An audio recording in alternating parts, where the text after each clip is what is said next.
Hi, I'm Alessio, and in this episode of the Devlog I'm going to talk about some of the recent progresses I and Ilario made on Florifer's development. Before we begin, I'd like to thank you for all the feedback we received in the previous devlogs. It's incredibly helpful for us to know your opinion on this project, and we hope Florifer will keep growing with you. We also have to apologize for the incredible delay with which this devlog has been published. Unfortunately, in the last few weeks we had all sorts of troubles. One of our computers, specifically the one on which we edit the videos, got fried in the middle of a storm, and we had to freeze the works on the devlog until the new components arrived. We also have been very busy remaking and improving a great part of the graphics done so far and optimizing the game in general. It's been very frustrating to see the devlog dates getting delayed from week to week, but we are finally fully operative and can't wait to share some news with you. But let's proceed with order. One question we've been discussing recently is the color palette for the protagonist. The initial colors were designed in relationship with the traits of the character, but when we made some assets in the first locations, we realized, and you noticed it as well, that palette didn't stand out in game. So we started experimenting with some new colors to solve this problem, and we would like to know what you think of the end result. As we implement mechanics, objects and systems, we are taking some time to test everything in a blockout environment. For those who don't know, the blockout is a beginning phase of video game development in which the developers test a specific part of the game in a level built with primitives, such as cubes, cylinders and spheres. This allows us to verify the consistency of code and mechanics without waiting for the graphics, and at the same time lets us reason about level design with simple shapes that are easy to move and tweak. All the levels of your favorite video games for a long time before getting published have been just expanses of cubes and blocks, and it's always amazing to see the blockout slowly turning into a vibrating and unique level.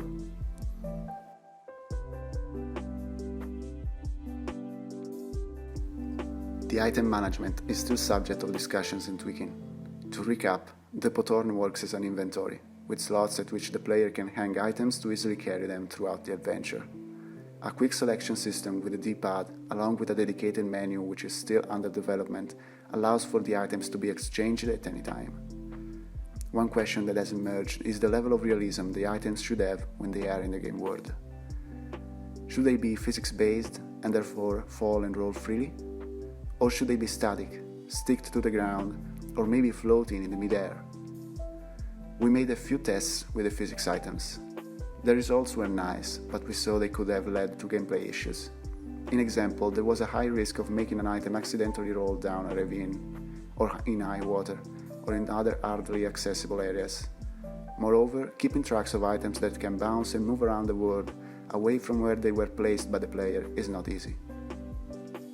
In the end, we decided to block the items where they are left by the player.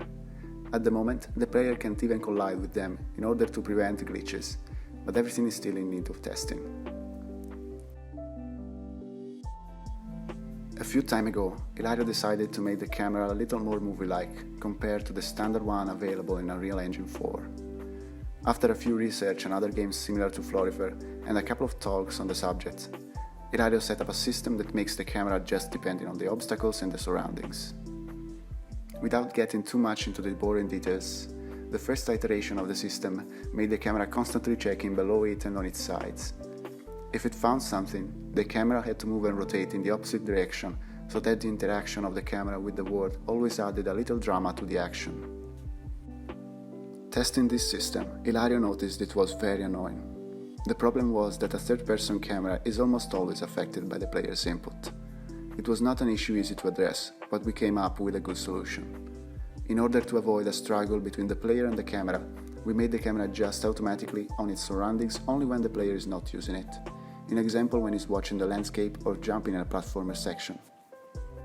At the moment, the system is still being polished, but it's one step on the way to make Florifer's world as spectacular as possible.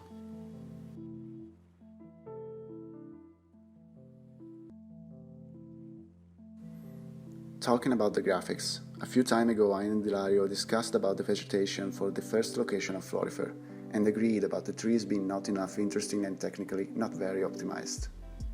Since Florifer's open world environment will require a huge amount of trees, we opted for a redesign. and doing so I was able to tweak their appearance and make them look more interesting and various and decrease their poly count. The inspiration came from real-life trees, but I adapted them into a more cartoonish style to better fit inside the world of Florifer, adding stripes and crevices to the trunks and more various foliage with bright colors. Florifer has been in the works for a while, and we feel the need to show it, let it be tested and receive some feedback. It's an essential step in video game development, and we think the time has come for us to set up a little demo. We already started writing down ideas about what elements to include, what mechanics to let you test, and how to gather feedback. Everything is definitely going to be centered in our Discord server. We think it's the best place in which to share the demos and communicate with you, so we invite you to join the server in case you did not already. As always, you'll find the link in the description. We can't wait for the Discord server to get populated, and we can't wait to give you a demo to try and forums with which leave us feedback, opinions, and especially advices and ideas. Florifer is of course full of details about me and Ilario, but we wanted to also include in some way the contribution of the community. So jump on the Discord server and get ready for a demo.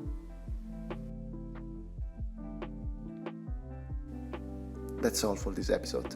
We hope it was interesting, and we'll try to publish the next devlog with not so much delay. Follow us on our social channels, chat with us on Discord, and we'll see you in the next devlog. I hope you're good and wish you the best. Bye.